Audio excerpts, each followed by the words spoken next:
Hello, my name is AJ. I'm your Hypoxix coach for today, and we have level 5.2 chair teaser. This is a level 5 movement and a level 2 breathography, meaning we're adding in 2 beat breath retentions at the conclusion of each of our engaged exhales, and we're retaining the breath, short breath retentions. They are not stressful breath holds, they are just pausing the breath for a moment to increase the stamina of the deep abdominals that are activated when we perform a long exhalation and especially a forced exhalation. A lot of research supports that if we perform a forced exhalation, a resisted exhalation especially, we get greater activity of those deep ab muscles, our transversus abdominis, our internal obliques that we want, that we intentionally, we want to work in an exercise like this, and Pilates exercises and core exercises, really, and all exercises.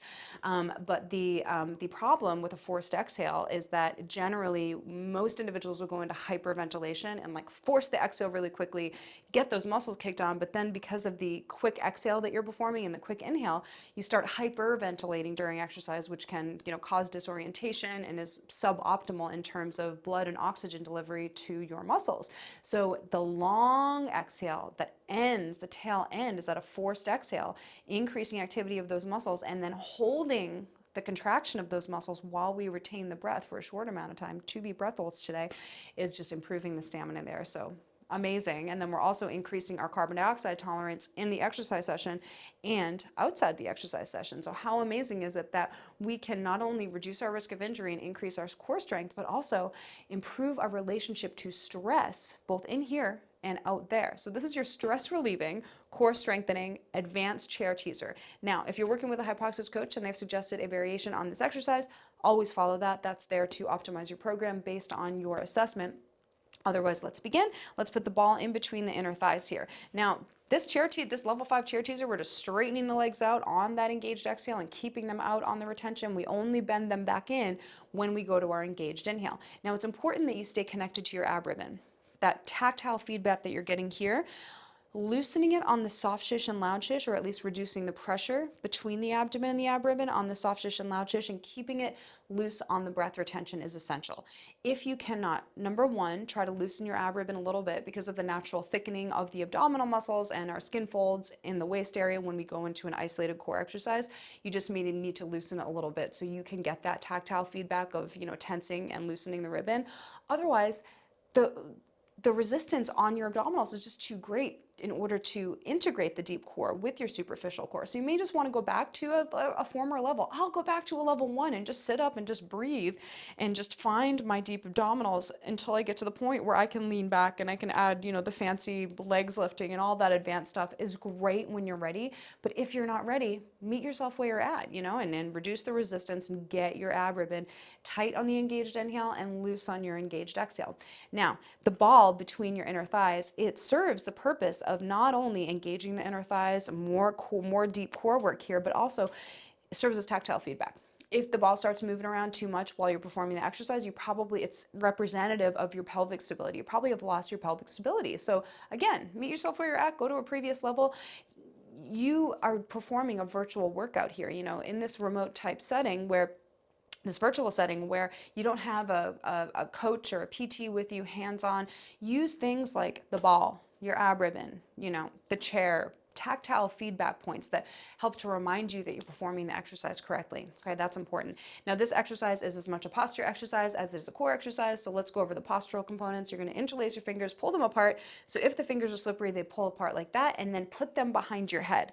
Hypoxix headstands in every exercise, so important. The head is 20 or 30 pounds. If it's out of place, reinforcing dysfunction. If it's in place, you're going to challenge those abs a lot more because you're stacking this 20-pound dumbbell right over your abs, but you're also reinforcing good posture and good function. So press that head back and also use your hands to lift the head up off of the spine. When I say heighten, that's what I mean. Lift the head up and increase the height of your spine. Never compressing the spine with these abs, but decompressing. So you're creating height here. Now, visual system is worked in every Hypoxix exercise. That's to work the shape of our eyeballs, our nervous system, cognition, and the muscles of our eyes, which are often underused because of our, constantly looking at smartphones. So instead, we're going to look at a far, far, far point, changing the shape of our eyeballs, For me, it's a microphone across the room. Hopefully for you, it's something more interesting, like a mountain outside your window. Whatever it is, find the farthest point, stare at it, get specific with it. It's your meditation, don't lose it. And then pull your head back away from that point. So now you have your posture as well. Now,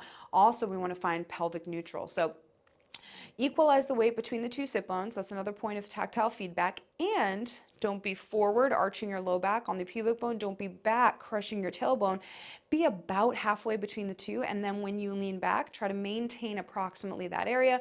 You will know whether or not you're in neutral, because when you bring your legs up today for the exercise, you want to make sure that you're feeling your abdominals with your hip flexors. Yes, it's a myth that we shouldn't feel our hip flexors and core. This is a hip flexor strengthening exercise. We strengthen our psoas like crazy here.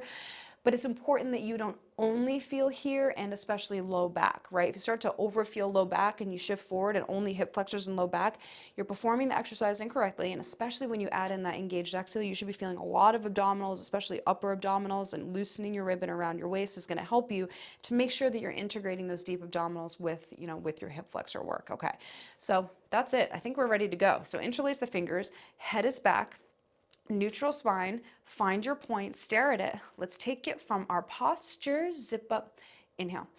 Hiss, 2, 3, 4, 5, inhale 1, inhale 2, and blow, just straighten the legs.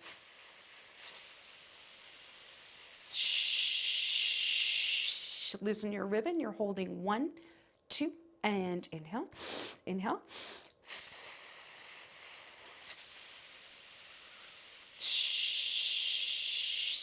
Loosen your ribbon, you're holding 1, 2, inhale, inhale.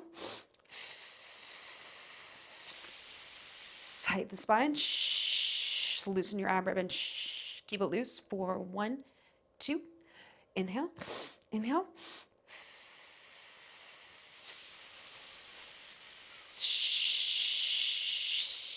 Loosen your ribbon, hold 1, 2, and you're finished. Really nice work.